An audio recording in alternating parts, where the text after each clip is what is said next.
Today's daf is daf Ayin Zayin, and we're learning the differences, the nuances between whether we can charge you with murder if you did it directly or if it's more like a cause. Bottom line is that if it didn't happen immediately, in other words, if you tied somebody up and he might even have been a little bit hungry, slightly hungry, but as a result of you tying him up, he can no longer eat. He dies from starvation. You are potter because he didn't. The item that killed him wasn't here at the time; it only came in later, and therefore that's considered a cause. And for cause, we the bezdin here cannot charge you. It's only mid hashamayim you'll be charged, obviously, for murder.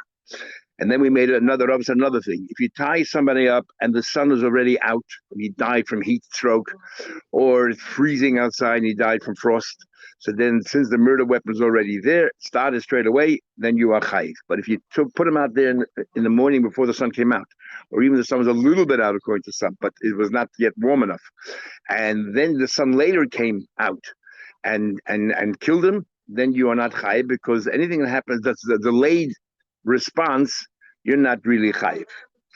Okay, so then we're up to the Gemara over here in the middle of the page. Itma, we learned the last word of the line is Itma. The Gemara will continue. So far we have basically one difference, whether it happens straight away or there's a delayed response. Itma, we learned Kofa olav gigis. You put a barrel on somebody and you didn't let him out, and now he can't really breathe. Upara olav mazivo. Let's say you removed the roof. You remove the roof that was on top of, let's say he was in a box or in a room, and you remove the entire roof, and now he's vulnerable to all the elements, and it's freezing outside, and he dies from frost. Rava and Abzeda have an argument. Chad Amar Chayiv, he directly causes death, so you're Chayiv, and the Chad Amar Pater. Why are you Pater? So we'll say, Testayim, it would seem, the Rava would Amar Pater, because it didn't happen straight away, it took time. The Amar Rava said, Kfasa, you tie someone up, the Maze Barav, and he died from hunger, which takes time. Potter, you are Potter. Whenever there's a delayed response, you are Potter. So here would be the same thing, sort of a delayed response. Different hunger now than was before. We say that hunger right now didn't kill you yet, it's a hunger later. So we'll say the same thing over here, that the stay earlier didn't kill you straight away, it's over time. And the same thing is with a cold, in this case here. So on the contrary, to Stayim, that Abzeda Dama Potter. I can argue that Abzeda is the one that says Potter. What do you mean? What did Abzeda say? The Amar Abzeda, and then we need to understand where Rava fits in. The Abzeda said, "Hayman the Eile lechavri." If you took your friend and placed him the base of the shisha, whenever you want to give the Gemara an example of a place where there's no oxygen, where it's pristine and there's nothing else in the room, is a marble room. In a marble room, nothing comes in and nothing comes out, and therefore you can't. There's very little oxygen there. And then you lit a candle in that room. The mason, he died as a result of what you did. You lit a candle. Then you're chayiv because the candle sucked out all the oxygen, and therefore, as a result of that, you killed him.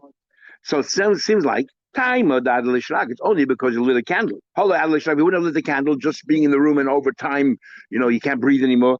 You'd be potter. Lie. So we see that Zayda also holds, we're talking about what we learned yesterday, that if it's a delayed reaction, then you're not liable in the court of law. If it happens straight away, you are. So Gemara says, no,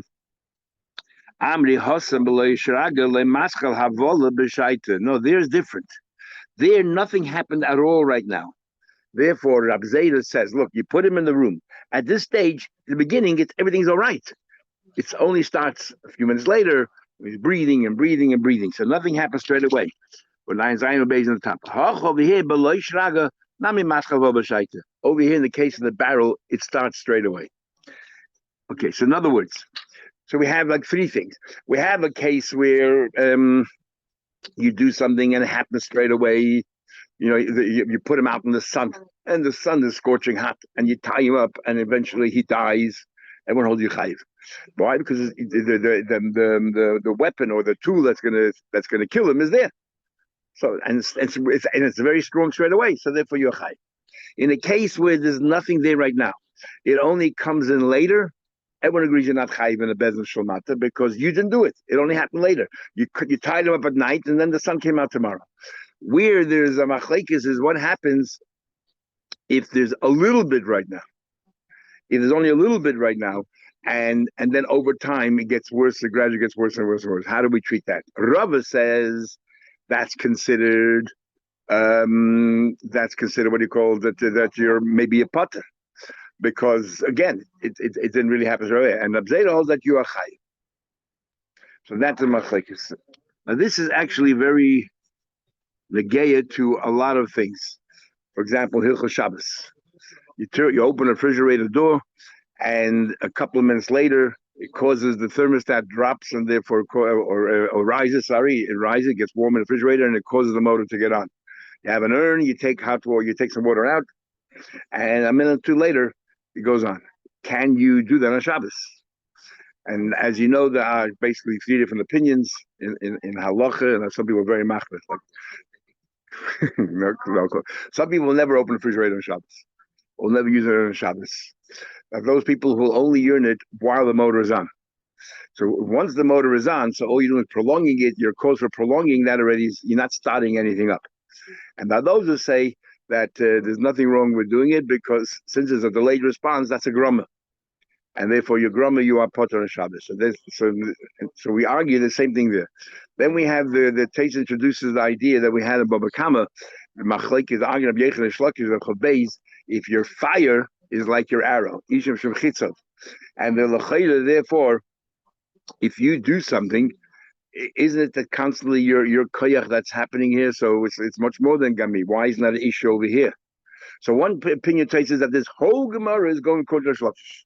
Because according to Rabbi Yechanan, since it's your energy, it's your koyach that put him there, everything else, every second that he's there, if it's just continuously putting him there. So it doesn't start that then you put him in the middle of the night after you tied him up. Right now in the day, every second that he's there. Yeah, you be chayiv. Yeah. That's one opinion of the Shaina. This whole Gemara goes on according to Shlokish. The Ran has a very important shitta, which is negated to Shabbat. The Ran says that the whole idea of Rabbi Yechanan, that Isha Mishum Chitzav is only regarding damages of animals. Damages, but not when it comes to murder or anything else. Not in Hilchos Shabbos, not in the thing, which makes life a lot easier. The Namuki Yosef there on that Gemara asks a famous question, which means clearly argues with the Ran. The Namuki there says, how do you light a candle on Friday night since it's your koyach that constantly lighting the candle, so you're burning your Shabbos? And he answers, since your relationship with that thing only happens the moment you light it, it's as if it all happened that moment, which is before Shabbos. Which means clearly the Muki Yosef understood that this concept that your koyach, your energy is constantly there, is a din not only limited to Nezikin, but also in Hilchos Shabbos and expands everywhere else. So then according to Yosef, we tried to understand this Gemara here. So the one answer I just gave you is that this whole Gemara goes to the Shlokish. Light the candle, not keep it. Yeah, but every second you're lighting.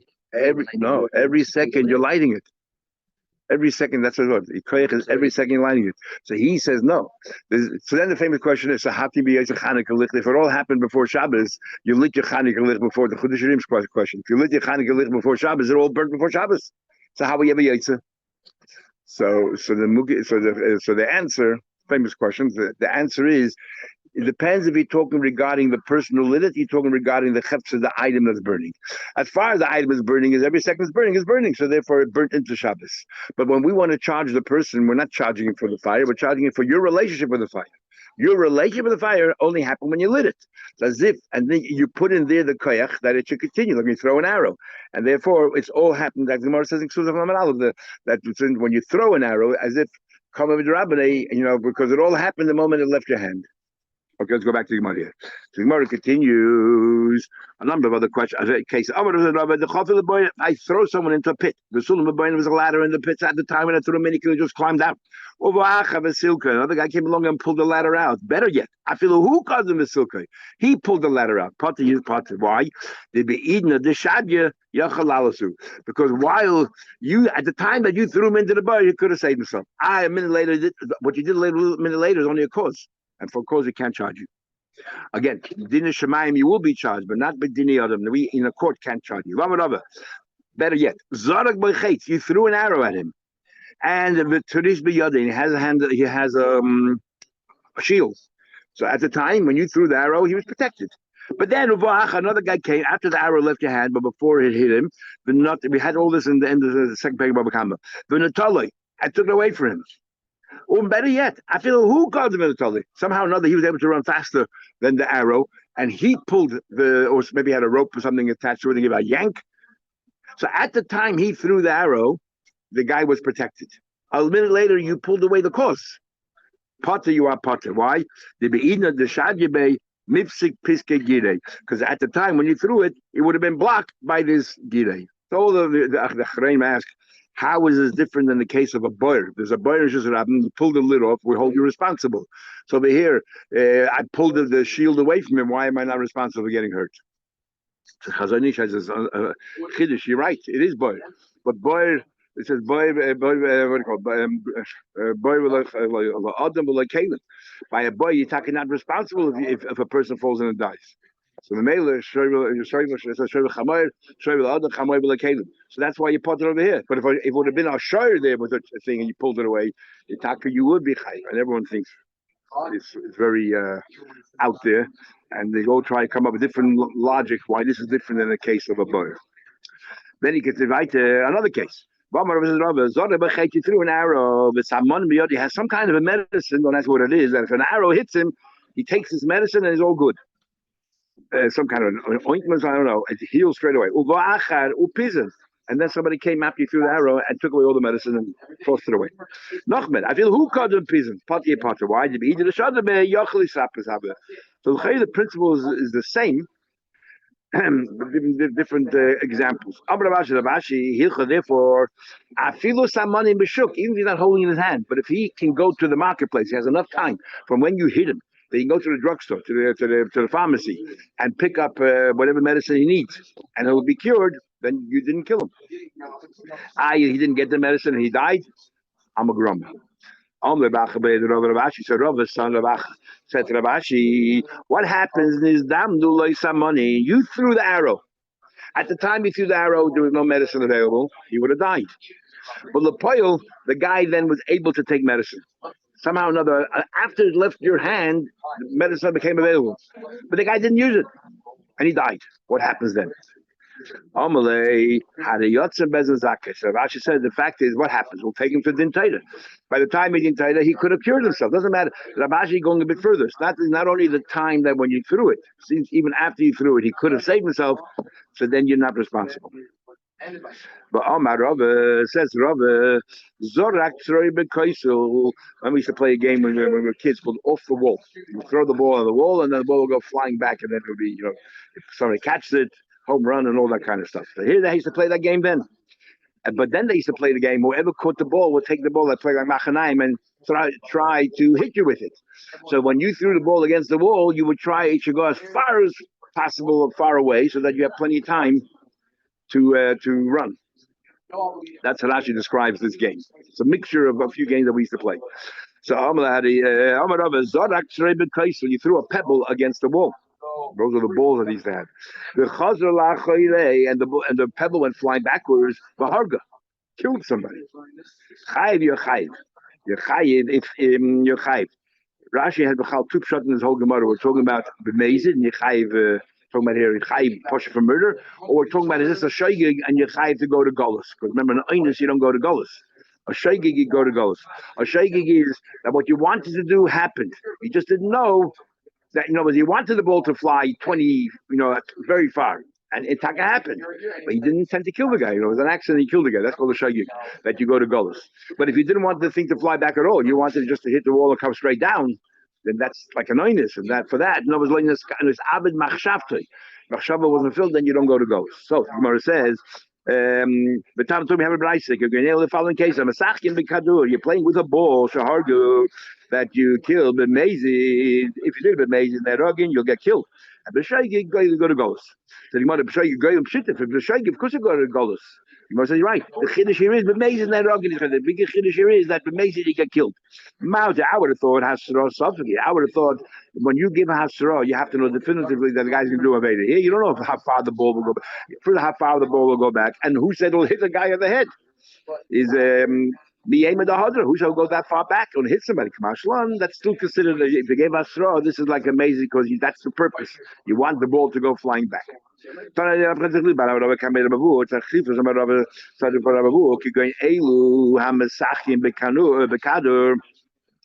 the Braisa that those people play ball. Shahar good if you killed somebody within 4 ames, potter you are potter. But the guy standing so close to the wall, there was not a chance really to have force. The further it goes out, there's more force. But it's so close to the wall, and we'll soon see. Maybe that's not what your intention was. Your intention was the ball to fly far, not to come right down next to the wall. Then potter, you are potter. And it sounds like you are potter even from Golos because your machshava wasn't fulfilled because you want the ball to go far away. But chutzlaba is chayv. And Ray Rashi learned in the first shot, we're talking about Golos, so you're chayv.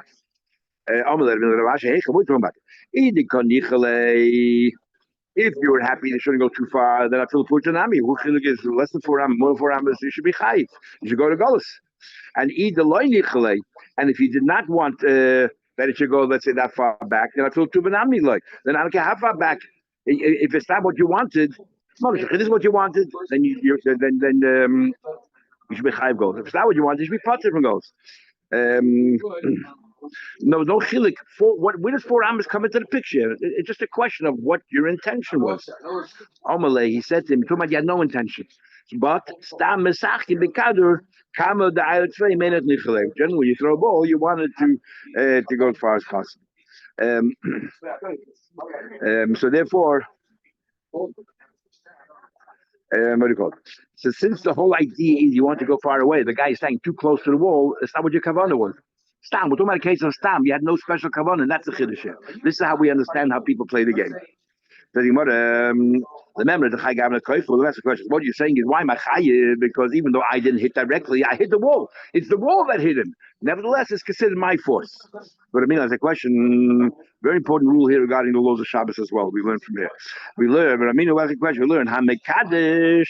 If let's say you put the water of a chatas or the spring water into the ashes, you're supposed to go directly from your hand. Ma'im Chaim El Kel. You're supposed to go directly in your hand onto the ashes.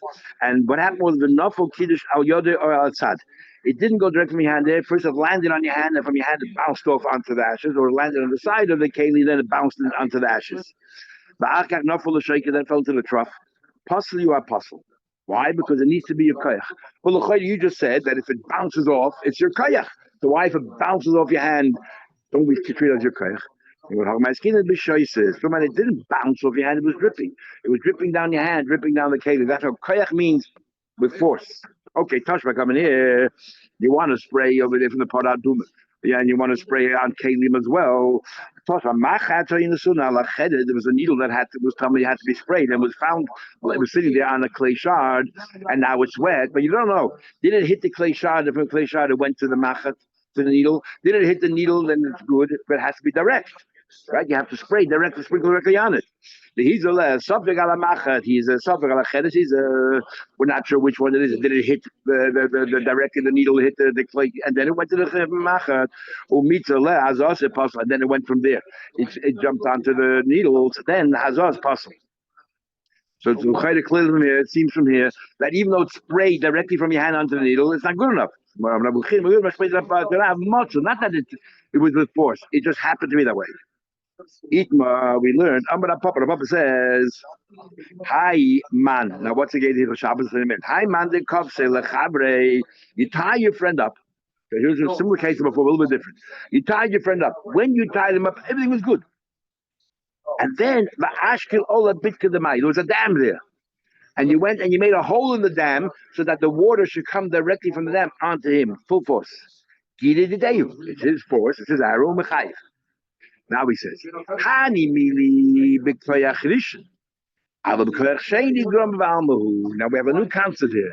There's koyach rishon and koyach sheni. It don't do with the sun. The sun is the same sun. Koyach, so the machlek is rishoni meharim pshat. Rashi learns koyach rishon means if you're nearby. If he's very close to the water, that's called koyach rishon. And then, it's your force. If he's far away, so the water has to go on the ground and pick up momentum. So then that's a second generation. A second generation already is called a pause. That's Rashi. Other Rishonim learn koyach rishon means the first flow of water is koyach rishon. The next flow of water, I don't care how far or close you are. If you died from the next flow of water, that's already grumma. And then we have all of these things regarding an Shabbos elevator. Is a koyach, and they all use the rules of koyach sheni to be able to allow certain things on Shabbos. Because they say it's not the first koyach, it's the second koyach, second generation. And there comes all the issues in machlekes and what's the type of koyach sheni and how we take it here for Shabbos. Is there any view that says if you wouldn't have done this, what happened in Spain? That's called grumma. That's a cause. I caused this to happen, no question about it. We also have a concept called garmi, and some people want to say this is more closer to garmi than to grumma. Grumma is like a distant cause, and garmi is I burn your check. Okay, I didn't make any loss any money, but I caused you a big direct. How do we view some of these things here?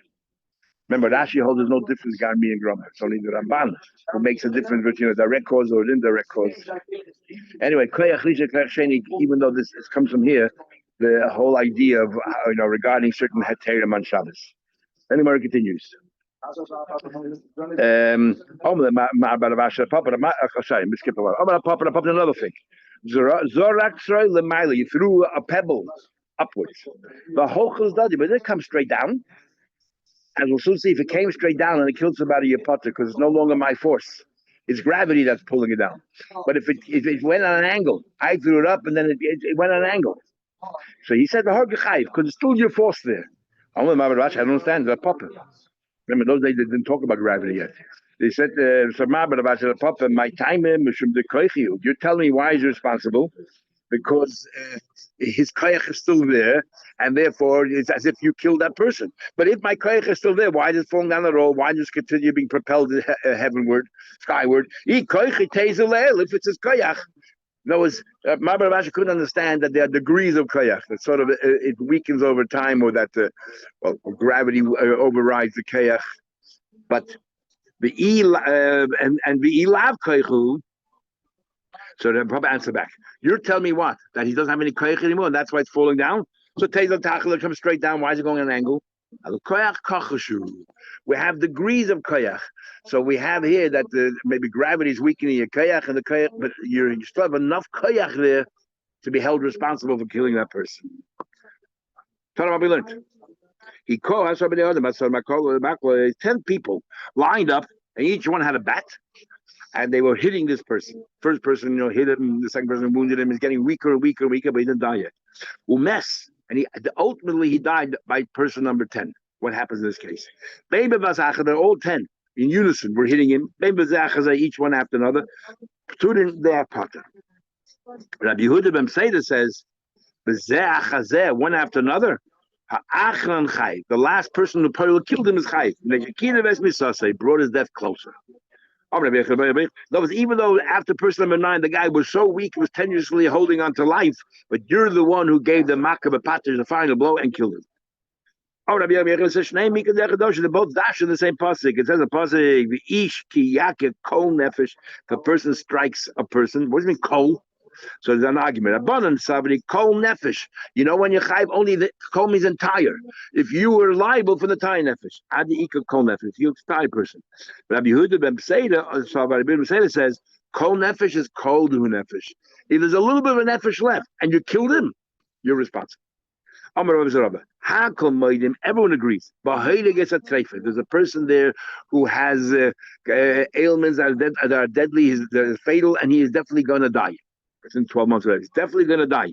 For example, he has a puncture in his esophagus, or in his, or he has a, he's definitely going to die. And you killed him. You killed legally a dead man, and therefore you are potter. The goyis is b'dei shemaim. If somebody's pushed sick and he's on his deathbed, shuchayiv. This is why it's so important that you can't just pull the plug on a machine, and why you're not allowed to move around the person who's a goyis, because if you bring his death even 1 minute closer, you're chayiv. It's as if you killed him. You know what the argument is? The guy is on the death throes, but not naturally. It was done by humans. He's no different than a treif. The fact is that he's dying, and therefore you're potter. No, says no. He's no different than a goy shemayim. The fact is, he's not dead.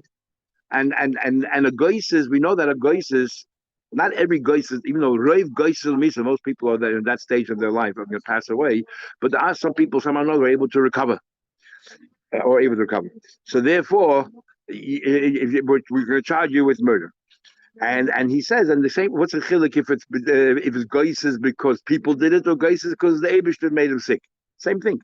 Adam will explain each one.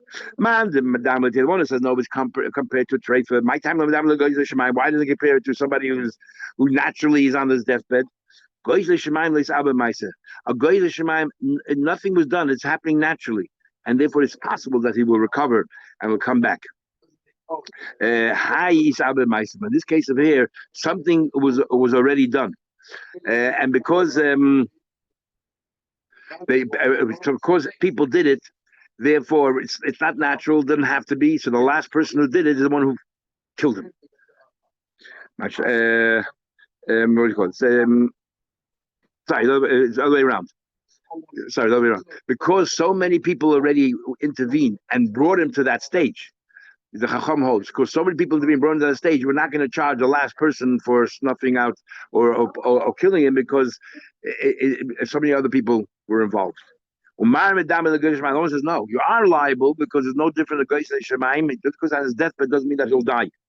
My time, why does it compare to a treifa? So he said treifa, buy a treifa. Why is he potter? Because mechatches money. His life is what's going to keep him alive was cut, and therefore it's fatal, and he's definitely going to die. Here the money weren't cut, which means it's possible it will recover. And the last person who killed him, killed him. So there's no difference. Goyis is b'dei Adam or Goyis is b'dei Shemayim. Okay, we'll stop over here and we'll continue tomorrow. Mitzvah.